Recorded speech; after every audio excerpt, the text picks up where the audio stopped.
Alors, on va terminer maintenant, parce que ce qu'il faut savoir, c'est que sur les 7 tomes, j'ai pris un peu d'avance, donc je suis en train de finir l'écriture du 4e, et Fabrice a les 3 premiers entre les mains. Et donc j'ai trouvé que ça serait sympathique, après une lecture par moi et par Nelly, de vous lire un chapitre inédit, puisque c'est un chapitre qui paraîtra dans le tome 3, qui s'appelle Loin de Tijuana, un chapitre qui s'appelle Soledad, et dans lequel il y a un personnage d'enfant qui est fortement inspiré par ma fille, on va dire. Donc je me suis dit que ça serait intéressant qu'on essaye de lire le texte à deux, et de vous proposer donc un des chapitres importants du 3e tome, parce que c'est un chapitre où il y a une thématique qui est abordée, qui en fait est dans tout le cycle, qui est la thématique des monstres. Donc voilà, alors on va vous lire ça, ça s'appelle Soledad, et voilà, tu peux soulever le chapeau, voilà, très bien.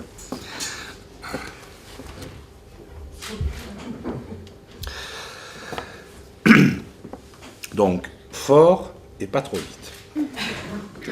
J'ai toujours aimé Pellerini Park, à l'intersection de Vida et de Teresa Street, ses sentiers rocailleux, les terrains de soccer et de baseball près des pelouses verdoyantes, et, bien entendu, ces merveilleux petits bancs en pierre blanche face aux aires de pique-nique. Cette année-là, Bunny, le copain de Dolores, était mort mystérieusement un 30 juillet du côté de Gourette dans les Pyrénées en redescendant une arête de la Peine Médard. Je pensais vaguement à lui quand j'ai aperçu une fillette aux longs cheveux bouclés qui, depuis la table voisine, me scrutait avec insistance un crayon à la main. J'ai crié. « Eh Poulette, tu serais pas en train de me tirer le portrait ?» ?»« Oui. » a-t-elle répondu, avec une petite voix aiguë d'une fermeté inhabituelle pour une enfant de cet âge. « Ça t'embête ?»« Non, non, vas-y, mais je me demandais pourquoi tu m'avais choisi. Le parc est plein de beaux garçons à dessiner. »« Parce que t'es gros, c'est plus facile. Et puis je trouve que t'as une bonne tête. Tu ressembles à mon papa. » Elle s'est remise à gribouiller. Je me suis approché. « Assieds-toi en face de moi, sans regarder. Je te dirai quand tu pourras. » Elle a gratouillé la trompe éventrée d'un vieux doudou vert qui ressemblait à un éléphant. Puis elle l'a pris par l'oreille pour me le fourrer sous le nez. « Dis bonjour à Nanar. Je te préviens, il sait dire que Winnie Winnia. » Je me suis exécuté. Le doudou a dit « Winnie Winnia, pote ». Ah, il a prononcé un autre mot. La gamine a appuyé Nanar contre son oreille. « Allez Nanar, raconte-moi. » Elle a pris un air concentré. « Il t'a trouvé cool, voilà pourquoi. Il fait jamais ça d'habitude. » Elle a posé le doudou au bout de la table et a attrapé les crayons de couleur. « Bon, faut pas que je rate mon dessin. Comment tu t'appelles ?»« Misty. » »« Moi, c'est Eda. » Elle s'appliquait à ne pas déborder en coloriant ma tête en rouge. « Mon papa est un fan d'Audrey Hepburn, alors il m'a appelée Eda. »« Super. J'adore Audrey Hepburn. » »« Moi, je préfère les Demoiselles de Rochefort. » Elle a commencé à fredonner. « Je pourrais vous parler de ses yeux, de ses mains. Je pourrais vous parler d'elle jusqu'à demain. Son amour, c'est ma vie. Mais à quoi bon rêver? Je l'ai cherché partout, je ne l'ai pas trouvé. » Attends, Eda, t'as quel âge?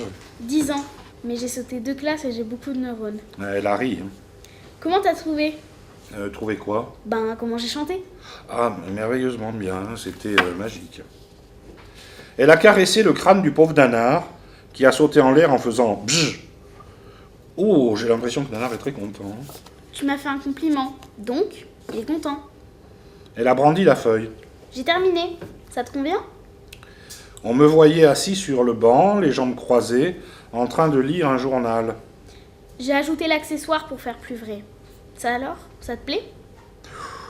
Parfait. Je peux la voir? Ah non, je donne pas mes portraits. Sinon, comment je me souviendrai de toi? Très juste. Pourtant, j'ai fait l'effort de poser, je mérite une récompense. Elle a levé les yeux au ciel et réfléchi une fraction de seconde. D'accord. Tu veux quoi? Ben, fais-moi un autre dessin, en vitesse. Juste en noir et blanc, avec ton feutre, ça suffira. je voudrais vraiment garder un souvenir de notre rencontre. Je l'ai regardé intensément. Je savais que ça marcherait. Hein. Elle a agrippé son pantel. Tu aimes les monstres? Les monstres? Oui, King Kong, le Yeti, la créature des marais. C'est ton papa qui te montre ça? Il est critique de films d'horreur. C'est pour ça qu'on vit à Tijuana.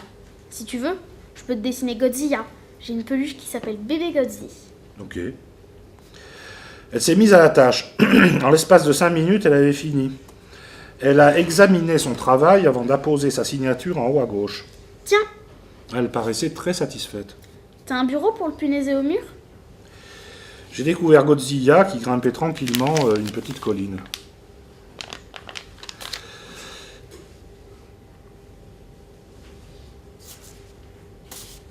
Super. Oui, j'ai un bureau, mais dis-moi, ton Godzilla, il est plutôt réjoui. Il a pas du tout l'air méchant. C'est normal. Les monstres, ils font croire qu'ils sont méchants, alors que la plupart du temps, ils le sont pas. Tu crois? Évidemment. Regarde Freddy par exemple. Les filles qu'il poursuit dans leurs rêves, en fait, il voudrait qu'elles l'aiment. Il a juste besoin d'amour. Comme King Kong, comme Chucky. Et toi, les monstres, tu les aimes? Oui. Voilà.